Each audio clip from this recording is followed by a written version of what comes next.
কিশোরগঞ্জের ভৈরব বাজারের ফুটপাতে প্রতি মঙ্গলবার রাতে বসে এক ভিন্নধর্মী পাইকারি হাট, যেখানে বেচাকেনা চলে ভোর পর্যন্ত।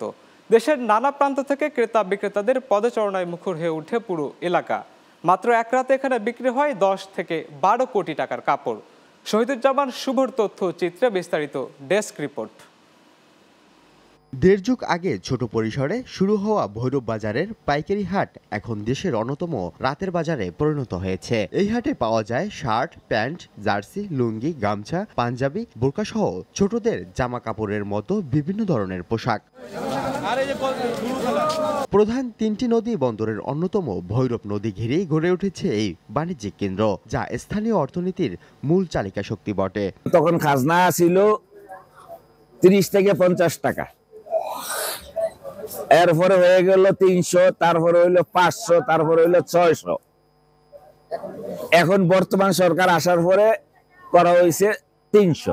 ভৈরব বাজার অতি সহজেই মনে করেন যে মালটা কম খরচে পাওয়া যায় আর কি। বিক্রেতারা বলছেন এই হাটে বেচা কেনা হয় ঋতুকেন্দ্রিক। জানান উৎসব এলে বিক্রি দ্বিগুণ হয়ে যায়। এখানে মনে করেন আমাদের উৎসবের মতন এখানে মনে করেন অনেক জমজমাট ব্যবসা হয় পাইকারি। বেচা বিক্রি আলহামদুলিল্লাহ অনেক ভালো, এখন অনেক ভালো। কারণ আগে তো একটু বন্ধ বাজার ছিল, এখন মোটামুটি আলহামদুলিল্লাহ ভালো। হাজার হাজার দোকান পাইকার আছে, সারা রাতে আমরা বিক্রি করতে এবং কোটি কোটি টাকা বিক্রি হয় এখানে পাইকারি হোলসেল। ভৈরব চেম্বার অব কমার্সের পরিচালক জানান, যোগাযোগ ব্যবস্থা ভালো হওয়ার কারণে সারা দেশের ক্রেতা বিক্রেতারা এখানে ভিড় জমায়। প্রতি হাটে এখানে 10 থেকে 12 কোটি টাকার কাপড় ক্রয় বিক্রয় হয় বলেও জানান এই ব্যবসায়ী নেতা।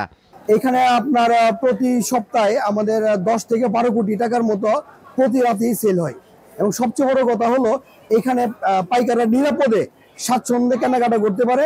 স্থানীয়রা বলছেন এখানকার কাপড়ের দাম 50 থেকে 200 টাকার মধ্যে পাওয়া যায়, যা নিম্ন ও মধ্যবিত্ত ক্রেতাদের আগ্রহের কেন্দ্রবিন্দু। শুধু পাইকাররা নয়, খুচরা বিক্রেতারাও কাপড় কিনতে আসেন এই হাটে। আর এই রাতই যেন ভৈরবের অর্থনীতিতে নতুন প্রাণ এনে দেয়। মিশুক হাওলাদার, চ্যানেল 9 নিউজ ডেস্ক।